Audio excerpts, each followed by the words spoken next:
ये पुल की छड़ें हैं।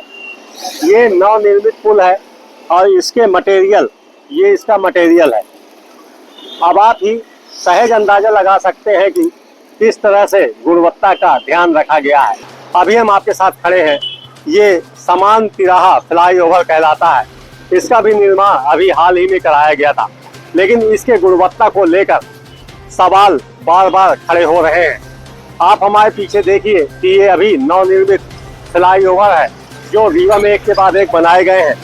अब यहाँ भी हालात ऐसे बदतर हैं कि यहाँ की छड़ें, ये यहाँ की छड़ आपको दिखाई दे रही होगी किस तरह से छड़ नीचे नजर आ रही है। इसी के ऊपर से लोग गुजर रहे हैं।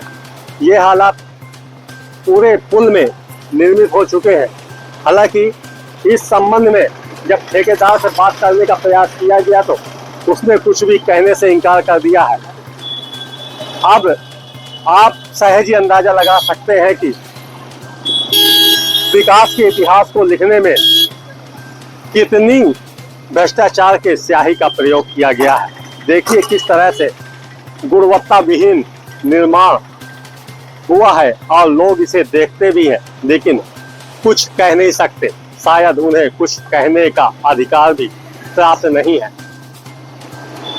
लोग यहाँ से गुजरते हैं, रास्ता काट के निकलने का प्रयास करते हैं, इस गड्ढे में फंसना नहीं चाहते। शायद ये भ्रष्टाचार का वो गड्ढा है जो लोगों को दिखाई तो देता है, लेकिन वह देखना नहीं चाहते।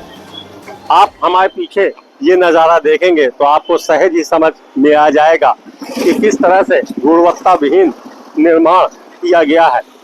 आपको पता है कि अभी ये 3 फ्लाईओवर रीवा में बनाए गए हैं। अब चौथा बनाने की तैयारी है, जिसे लेकर बड़े बड़े दावे किए गए हैं। तो क्या उस फ्लाईओवर का निर्माण भी इसी तारतम्य में होगा? क्या इसी तरह से निर्माण होगा? ये कई सवाल हैं जो रीवा की जनता पूछ रही है। मैं तेज खबर 24 से आरिफ खान।